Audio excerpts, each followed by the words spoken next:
Hi friends, ಎಲ್ಲರೂ ಹೇಗಿದ್ದೀರಾ? Welcome back to Suji Vishnu logs. ಇದು ಬಂದ್ಬಿಟ್ಟು ಯುಗಾದಿ ಹಬ್ಬದ ಲಾಗ್ ಆಗಿರುತ್ತೆ. ತುಂಬ ಲೇಟಾಗಿ ಅಪ್ಲೋಡ್ ಮಾಡ್ತಾ ಇದ್ದೀನಿ. ಸಾರಿ, ಏನು ತಪ್ಪಾಗಿ ತಿಳ್ಕೊಬೇಡಿ. ಏನಂದರೆ ನಮ್ಮ ಹಸ್ಬೆಂಡ್ಗೆ ಹುಷಾರಿರಲಿಲ್ಲ. ಹಬ್ಬದ ದಿನದಿಂದನೇ ಜ್ವರ, ಅವ್ರಿಗೆ ಟೈಫಾಯ್ಡ್ ಜ್ವರ. ಇನ್ನು ಈ ವಾರ ಎಲ್ಲ ನನಗೆ ಅವ್ರು ನೋಡ್ಕೊಳೋದೇ ಸರೋಯಿತು. ಅಂದರೆ 2 ಟೈಮು ಡ್ರಿಪ್ಸ್ ಎಲ್ಲ ಹಾಕ್ತಾರಲ್ವ, ಬೆಳಗ್ಗೆ ಒಂದು ಟೈಮು, ಸಾಯಂಕಾಲ ಒಂದು ಟೈಮು. ಇನ್ನು ಜ್ವರ ಎಲ್ಲ ಕಮ್ಮಿ ಆಗೋವರೆಗೂ ಒಂದು ವಾರದಿಂದ ಡ್ರಿಪ್ಸ್ ಹಾಕ್ಕೊಂಡು ಬರ್ತಾಯಿದ್ವಿ. ಇನ್ನು ವಾರದಿಂದ ಕೆಲಸಕ್ಕೂ ಕೂಡ ಹೋಗಿರಲಿಲ್ಲ, ರಜೆ ಹಾಕ್ಬಿಟ್ಟಿದ್ರು. ಇನ್ನು ವಾರ ಲೀವ್ ಹಾಕಿದ್ರಲ್ವ, ಇನ್ನು ಇವತ್ತು ಹೋಗೋಣ ಅಂತ ಹೇಳ್ಬಿಟ್ಟು ಬೆಳಗ್ಗೆನೇ ಹೊರಟರು. ಅಂದರೆ ಜ್ವರ ಎಲ್ಲ ಕಮ್ಮಿ ಆಗಿದೆ, ಸುಸ್ತಿತ್ತು, ಆದರೂ ಹೋಗ್ತೀನಿ ಅಂದ್ಬಿಟ್ಟು ಹೊರಟರು. ಇನ್ನು ನಾನು ಬಿಡು ಮಾಡಿಕೊಂಡು ಇವತ್ತು ವಿಡಿಯೋ ಮಾಡಿ ಇಟ್ಟಿದ್ನಲ್ವ ಹಬ್ಬದ ದಿನದ್ದು, ಅದನ್ನೆಲ್ಲ ಎಡಿಟ್ ಮಾಡಿ ವಾಯ್ಸ್ ಓವರ್ ಕೊಟ್ಟು ಇವತ್ತು ಅಪ್ಲೋಡ್ ಮಾಡ್ತಾಯಿದ್ದೀನಿ. ಏನು ತಪ್ಪಾಗಿ ತಿಳ್ಕೊಬೇಡಿ. ಇನ್ನು ಬೆಳಗ್ಗೆನೇ ಎದ್ದು ಮನೆಯೆಲ್ಲ ಕ್ಲೀನ್ ಮಾಡಿ, ಹೊರಗಡೆ ಎಲ್ಲ ಕ್ಲೀನ್ ಮಾಡಿ, ಕಲರೆಲ್ಲ ಹಾಕಿ ಸ್ವಲ್ಪ ರಂಗೋಲಿಗೆ ಮತ್ತು ಅರಿಶಿನ ಕುಂಕುಮ ಎಲ್ಲ ಇಟ್ಬಿಟ್ಟು ಮಾವಿನ ತೋರಣ ಎಲ್ಲ ಈ ಥರ ಕಟ್ತಾಯಿದ್ದೀನಿ. ಇನ್ನು ಅವ್ರು ಚೆನ್ನಾಗಿದ್ದಿದ್ರೆ ಎಲ್ಲ ಅವರೇ ಮಾಡಿರೋರು, ತೋರಣ ಕಟ್ಟೋದು ಈ ಥರ ಎಲ್ಲ ಹೆಲ್ಪ್ ಮಾಡಿಕೊಟ್ಟಿರೋರು. ಹುಷಾರಿರಲಿಲ್ಲಲ್ಲ, ಅದಕ್ಕೆ ಇನ್ನು ನಾನೇ ಕಟ್ತೀನಿ ಕೊಡು ಅಂತ ಹೇಳ್ಬಿಟ್ಟು ನಾನೇ ಎಲ್ಲ ಹಾಕ್ತಾಯಿದ್ದೀನಿ. ಇನ್ನು ಯುಗಾದಿ ಅಂದ್ರೇ ಮಾವಿನ ತೋರಣ, ಬೇವಿನ ಎಲೆ ಎಲ್ಲ ತೋರಣ ಕಟ್ಟಿದ್ರೇ ಮನೆಗೆ ಒಂಥರ ಕಳೆ. ಅದು ಕಟ್ಟಾದ್ಮೇಲೆ ಪೂಜೆ ಎಲ್ಲ ಸ್ಟಾರ್ಟ್ ಮಾಡೋದು. ಈ ತೋರಣ ಕಟ್ಟಿಲ್ಲ ಅಂದರೆ ಹಬ್ಬ ಮಾಡ್ದಂಗೆ ಇರಲ್ಲ, ಒಂದು ಕಳೆ ಕೂಡ ಇರಲ್ಲ.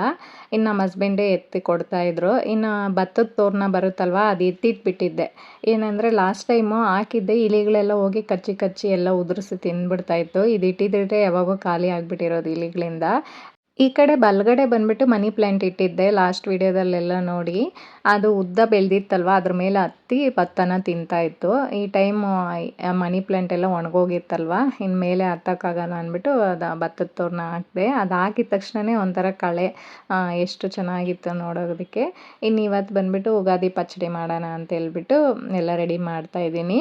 ಇದಕ್ಕೆ ಮಾವಿನಕಾಯಿನ ಸಣ್ಣದಾಗಿ ಕಟ್ ಮಾಡಿ ಇಟ್ಕೊಂಡಿದ್ದೀನಿ. ಬೇವಿನ ಹೂವು ಮತ್ತು ಬೆಲ್ಲ, ಪೆಪ್ಪರು, ಉಪ್ಪು, ಹುಣಸೆಹಣ್ಣು ರಸ ಇಷ್ಟಿದ್ರೆ ಸಾಕು. ಹುಣಸೆಹಣ್ಣು ರಸನ ನೀರಲ್ಲಿ ನೆನೆಸಿಟ್ಟಿದ್ದೆ. ಇವಾಗ ಚೆನ್ನಾಗಿ ಸೋದಿಸ್ಕೊಂಡು ಒಂದು ಬೌಲ್ಗೆ ಹಾಕ್ಕೊತಾ ಇದ್ದೀನಿ.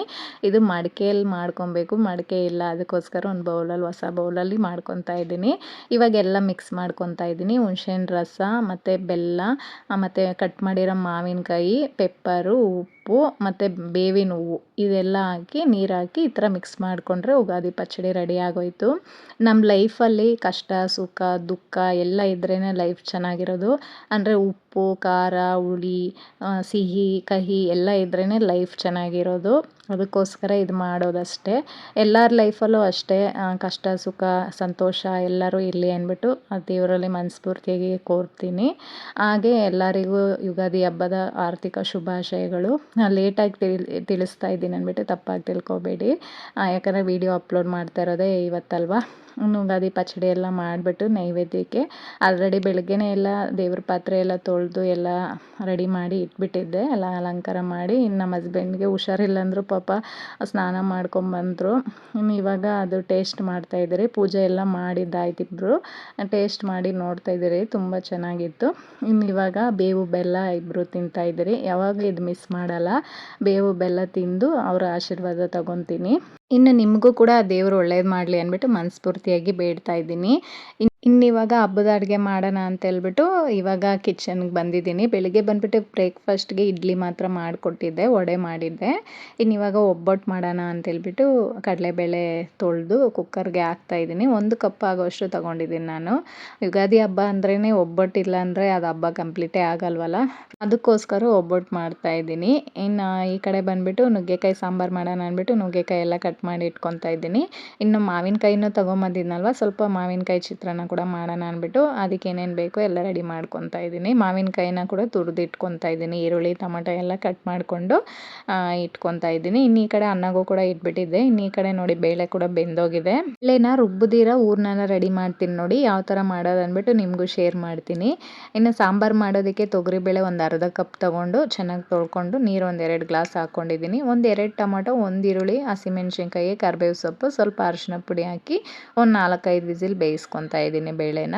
ಇನ್ನು ಈ ಕಡೆ ಬಂದುಬಿಟ್ಟು ನುಗ್ಗೆಕಾಯಿನ ಕಟ್ ಮಾಡಿಕೊಂಡು ಅದಕ್ಕೆ ಸ್ವಲ್ಪ ಉಪ್ಪು, ಖಾರ ಇದನ್ನು ಹಾಕಿ ಬೇಯಿಸ್ಕೊಬೇಕು. ಆವಾಗ ನುಗ್ಗೆಕಾಯಲ್ಲಿ ಚೆನ್ನಾಗಿ ಉಪ್ಪು ಖಾರ ಎಲ್ಲ ಹಿಡ್ದಿರುತ್ತೆ.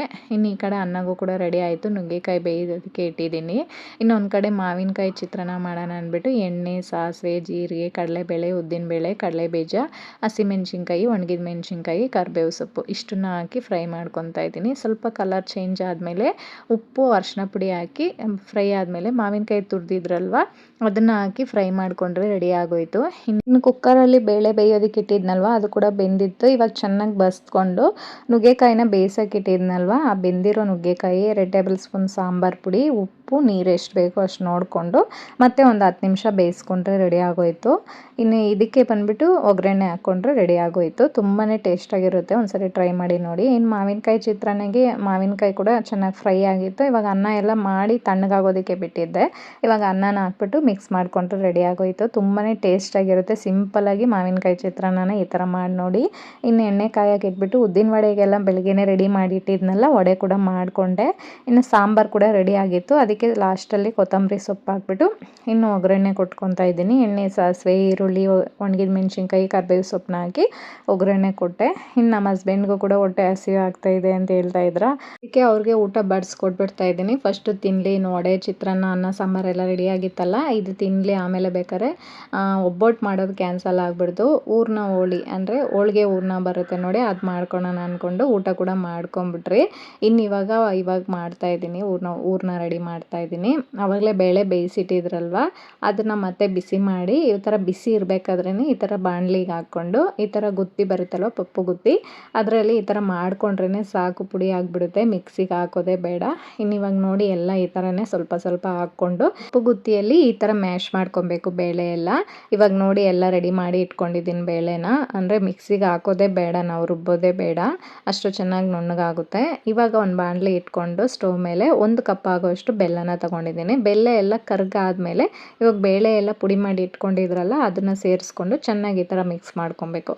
ಇನ್ನು ಹೂರ್ಣ ಬಂದುಬಿಟ್ಟು ಬೆಲ್ಲಗೆ ಹಾಕಿರ್ತೀವಲ್ವ, ಸ್ವಲ್ಪ ನೀರು ಬಿಟ್ಕೊಂಡಂಗೆ ಆಗಿರುತ್ತೆ, ಭಯ ಬೀಳಕ್ಕೆ ಹೋಗಬೇಡಿ. ಈ ಥರ ಆದಾಗ ಏನು ಮಾಡ್ತೀರಂದರೆ ಹಂಗೆ ಮಿಕ್ಸ್ ಮಾಡ್ತಾನೆ ಇರಬೇಕು. ಒಂದು 10 ನಿಮಿಷ ಸಿಮ್ಮಲ್ಲೇ ಇಟ್ಬಿಟ್ಟು ಮಿಕ್ಸ್ ಮಾಡಿಕೊಂಡ್ರೆ ನೋಡಿ 10 ನಿಮಿಷಕ್ಕೆಲ್ಲ ಗಟ್ಟಿ ಆಗಿಬಿಡುತ್ತೆ. ಇದಕ್ಕೆ ಏಲಕ್ಕಿ ಪುಡಿ ಬಂದುಬಿಟ್ಟು 1 ಟೇಬಲ್ ಸ್ಪೂನ್ ಸೇರಿಸಿ ಮಿಕ್ಸ್ ಮಾಡ್ಕೊತಾ ಇದ್ದೀನಿ. ಇನ್ನು ತೆಂಗಿನಕಾಯಿ ತುರಿ ಅದನ್ನೆಲ್ಲ ಕೂಡ ಸೇರಿಸ್ಕೊಬೋದು, ಇನ್ನೂ ಚೆನ್ನಾಗಿರುತ್ತೆ. ಇನ್ನು ಇವಾಗ ಹೂರ್ಣ ರೆಡಿ ಆಯಿತು ನೋಡಿ, ಒಂದು 10 ನಿಮಿಷಕ್ಕೆಲ್ಲ ಗಟ್ಟಿ ಆಗಿಬಿಡುತ್ತೆ. ಯಾರಿಗೆಲ್ಲ ಹೂರ್ಣ ಮಾಡೋದಕ್ಕೆ ಸರಿಯಾಗಿ ಬರಲ್ಲ ನೋಡಿ, ಮೆತ್ತಗಾಗಿರುತ್ತೆ ನೋಡಿ, ಆ ಹೂರ್ಣನ ಸ್ವಲ್ಪ ಹೊತ್ತು ಬಾಣಲಿಗೆ ಹಾಕಿ ಬಿಸಿ ಮಾಡಿ ಸ್ವಲ್ಪ ಒಂದು 10 ನಿಮಿಷ ಬಿಟ್ರೇ ಸಾಕು, ಗಟ್ಟಿ ಆಗಿಬಿಡುತ್ತೆ. ಇನ್ನು ಹೂರ್ಣ ಎಲ್ಲ ರೆಡಿ ಮಾಡಿಕೊಂಡು ಈ ಥರ ಉಂಡೆ ಮಾಡಿಕೊಂಡು ದೋಸೆ ಹಿಟ್ಟು ಮಾಡಿಟ್ಟಿರ್ತೀವಲ್ವ, ಇದಕ್ಕೆ ಬಂದುಬಿಟ್ಟು ಬೇರೆ ಥರ ಮಾಡ್ಕೊಬೇಕು. ಉದ್ದಿನಬೇಳೆ ಸ್ವಲ್ಪ ಅಕ್ಕಿ ಹಾಕಿ ರುಬ್ಬಿ ಎತ್ತಿ ಇಟ್ಬಿಟ್ಟಿದ್ದೆ ನೈಟೇ. ಇನ್ನು ಇವಾಗ ಈ ಥರ ಹೂರ್ಣನ ದೋಸೆ ಹಿಟ್ಟಲ್ಲಿ ಹಾಕಿ ಈ ಥರ ಚೆನ್ನಾಗಿ ಮಿಕ್ಸ್ ಮಾಡಿ ಎಣ್ಣೆ ಕಾದ ನಂತರ 2 ಕಡೆ ಫ್ರೈ ಮಾಡಿಕೊಂಡ್ರೆ ರೆಡಿ ಆಗೋಯಿತು. ಒಬ್ಬಟ್ಟಿಗಿಂತ ಇದು ಬೇಗನೆ ಮಾಡ್ಕೊಬೋದು, ತುಂಬಾ ಈಸಿ. ದೋಸೆ ಹಿಟ್ಟಿದ್ರೆ ಸಾಕು, ಇಲ್ಲಾಂದರೆ ಮೈದಾ ಹಸಿಟ್ಟು ಬರುತ್ತೆ ನೋಡಿ, ಅದರಲ್ಲಿ ಕೂಡ ಮಿಕ್ಸ್ ಮಾಡಿ ಹಾಕ್ಕೊಂಬಿಡ್ಬೋದು, ತುಂಬ ಟೇಸ್ಟಾಗಿರುತ್ತೆ. ಇನ್ನು ಈ ಥರ 2 ಕಡೆ ಫ್ರೈ ಮಾಡಿ ನಾನು ನಮ್ಮ ಹಸ್ಬೆಂಡು ಟೇಸ್ಟ್ ಕೂಡ ಮಾಡ್ತಾ ಇದ್ದೀವಿ. ಇವತ್ತಿನ ವಿಡಿಯೋ ಕೂಡ ಇಲ್ಲಿಗೆ ಎಂಡ್ ಮಾಡ್ತಾ ಇದ್ದೀನಿ. ನಮ್ಮನೆ ಯುಗಾದಿ ಹಬ್ಬ ಈ ಥರ ಸೆಲೆಬ್ರೇಷನ್ ಮಾಡ್ಕೊಂಡ್ರಿ. ಇನ್ನು ಇವತ್ತಿನ ವಿಡಿಯೋ ಏನಾದ್ರು ನಿಮ್ಗೆ ಇಷ್ಟ ಆಗಿದ್ರೆ ಪ್ಲೀಸ್ ಒಂದು ಲೈಕ್ ಮಾಡಿ, ಶೇರ್ ಮಾಡಿ. ಹಾಗೆ ಇನ್ನೂ ಯಾರೆಲ್ಲ ನನ್ನ ಚಾನಲ್ನ ಹೊಸದಾಗಿ ನೋಡ್ತಾ ಇದ್ದೀರಾ ಪ್ಲೀಸ್ ಸಬ್ಸ್ಕ್ರೈಬ್ ಮಾಡ್ಕೊಂಡು ನೋಡಿ. ಟೇಕ್ ಕೇರ್, ಬಾಯ್. ನೆಕ್ಸ್ಟ್ ವಿಡಿಯೋದಲ್ಲಿ ಸಿಗ್ತೀನಿ.